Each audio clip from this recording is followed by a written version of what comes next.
Nous partons dans le livre de Galates. Galates 5. Assurément, Dieu va te dire quelque chose aujourd'hui.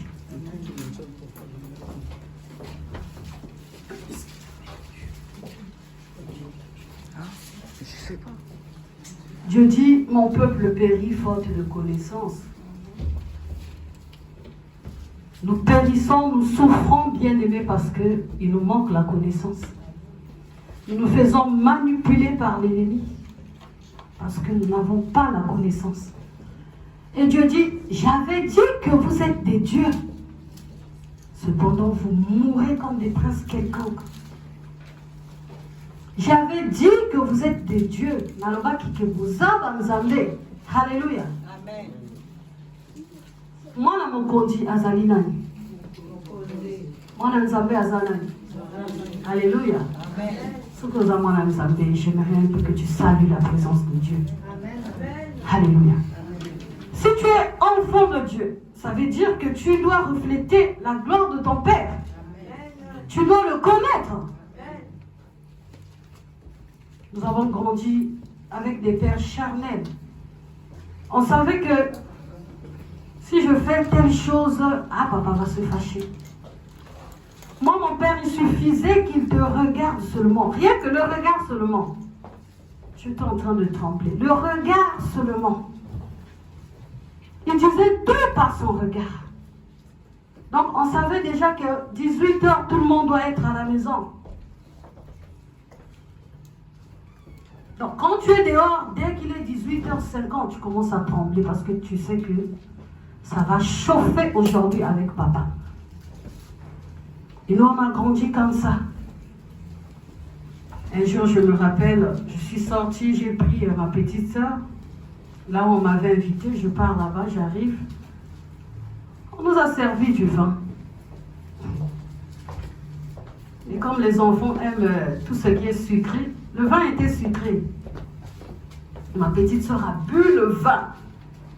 Comme elle était en train de suivre le sucre, là, elle a bu.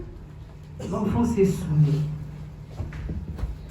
Et quand j'arrive à la maison, waouh, mon père dit, mais qu'est-ce qui se passe avec cet enfant-là? À ce jour-là, je n'oublie jamais ce jour-là. Bien tapé. Mon père a dit, et pourtant j'avais déjà, je crois, 18 ans, oui, j'avais déjà 18 ans. Et mon père ne pouvait plus me toucher à cet âge. Il a dit à ses petits frères, ils étaient deux, occupez-vous de cette fille-là. Et ce jour-là, bien tapé. Et depuis ce jour-là, je ne pouvais plus. Si je suis dehors, si je suis encore dehors, dès qu'il est 17h20, je commence à courir. Il faut que j'arrive à la maison. Pour vous dire qu'on avait peur de nos parents. On connaissait nos pères. On savait que papa n'aime pas ça.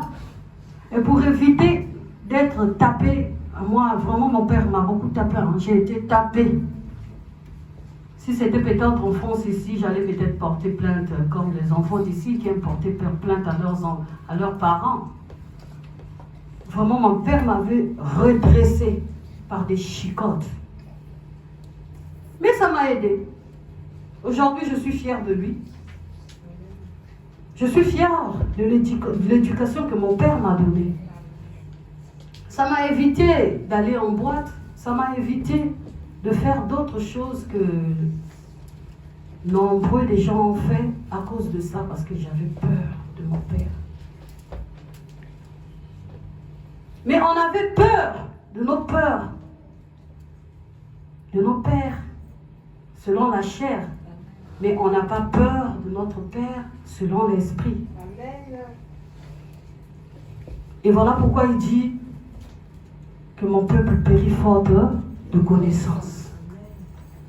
Je peux crier, je peux prier, je peux jeûner. Mais si je n'ai pas compris la parole de Dieu, si je ne rentre pas dans les principes de Dieu, ça va toujours ouvrir des portes parce que je ne saurais pas comment fermer les portes.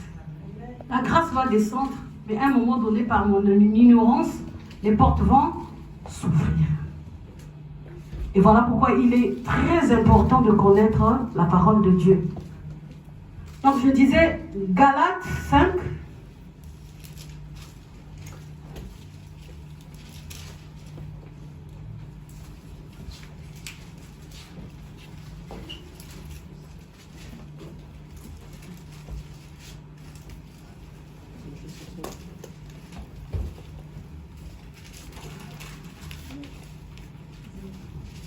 Galates chapitre 5, le verset 19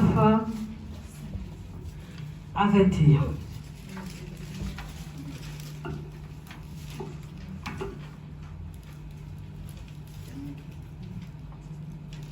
Ancien Caliste, est-ce que tu peux lire?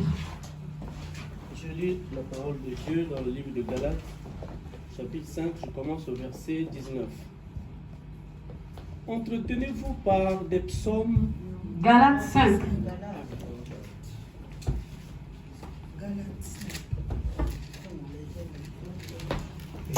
Verset 19, lisons au nom du Seigneur. Or, les œuvres de la chair sont évidentes. Ce sont la débauche, l'impureté, le dérèglement, l'idolâtrie, la magie, les rivalités, les querelles, les jalousies, les animosités, les disputes, les divisions, les sectes, l'envie d'ivrognerie, les excès de table et les choses semblables. Je vous dis d'avance, comme je l'ai déjà dit, que ceux qui commettent de telles choses n'hériteront point le royaume de Dieu. Amen. Amen. Je vais relire au nom du Seigneur. Galates 5, le verset 19 à 21. Or, les œuvres de la chair sont évidentes. Ce sont la débauche, l'impureté,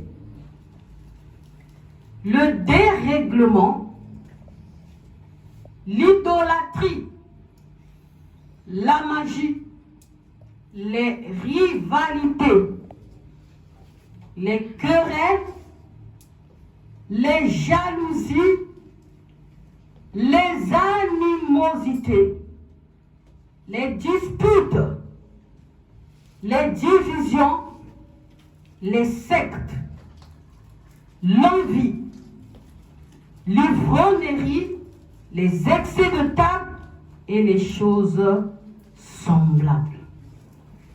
Je vous dis d'avance, comme je l'ai déjà dit, que ceux qui commettent de telles choses n'hériteront point le royaume de Dieu.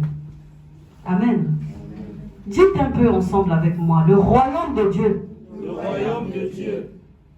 C'est quoi le royaume de Dieu? Aujourd'hui, on va un peu voir le royaume de Dieu. Nombreux des chrétiens croient que le royaume de Dieu, c'est seulement quand on va quitter cette terre. Et l'enfer, c'est seulement quand on quittera cette terre. Mais le royaume de Dieu commence sur cette terre. Et l'enfer aussi commence sur la terre. Ça dépend du choix que l'homme fait. Ça dépend de ton choix. Il y a le choix que tu fais là où tu vas vivre le royaume des cieux sur la terre.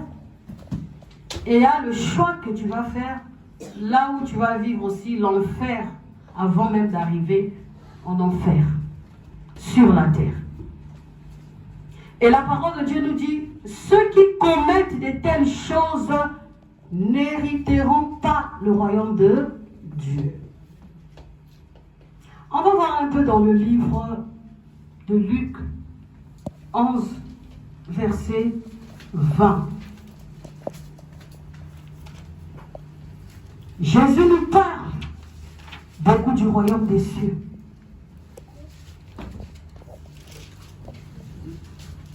Le royaume des cieux, les royaumes des cieux. Et on va voir un peu des points. Je lis la parole de Dieu dans le livre de Luc, chapitre 11, commence au verset 20. Mais si c'est par le doigt de Dieu que je chasse les démons, le royaume de Dieu est donc venu vers vous. Amen. Amen.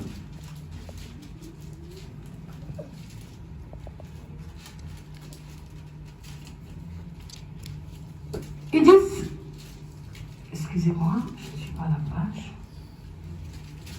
Mais si c'est par le doigt de Dieu que je chasse les démons, le royaume de Dieu est donc venu vers vous.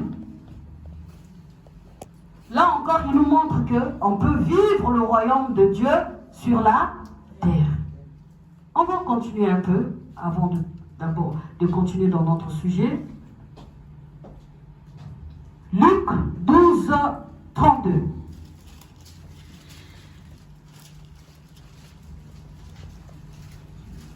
Luc 12, verset 32. Je lis au nom du Seigneur. Amen. Ne crains point, petit troupeau, car votre Père a trouvé bon de vous donner le royaume. Amen. Ne crains point, petit troupeau, car votre Père a trouvé bon de vous donner le royaume. Là, Jésus est en train de parler à ses disciples. Ils n'étaient pas morts, ils étaient encore en vie. Ne craignez pas. Mon Père a trouvé bon de vous donner le royaume. On va encore lire un autre verset. Luc 17, 20, 21. Luc 17, 20, 21. Les pharisiens demandèrent à Jésus quand viendra le royaume de Dieu. Il leur répondit, le royaume de Dieu ne vient pas de manière à frapper les regards. On ne dira point, il est ici ou il est là, car voici le royaume de Dieu est au milieu de vous. Amen. Amen. Le royaume de Dieu ne viendra pas de manière à frapper les regards. On ne dira point il est ici, il est là, car voici le royaume de Dieu est au milieu de vous. Le royaume de Dieu est au milieu de vous. Et sauf que les gens ne savaient pas que le royaume de Dieu était déjà au milieu d'eux. Les gens attendaient beaucoup plus la mort pour hériter le royaume de Dieu. Le royaume des cieux, c'est la puissance que le Seigneur libère dans la vie de tous ceux qui marchent avec lui.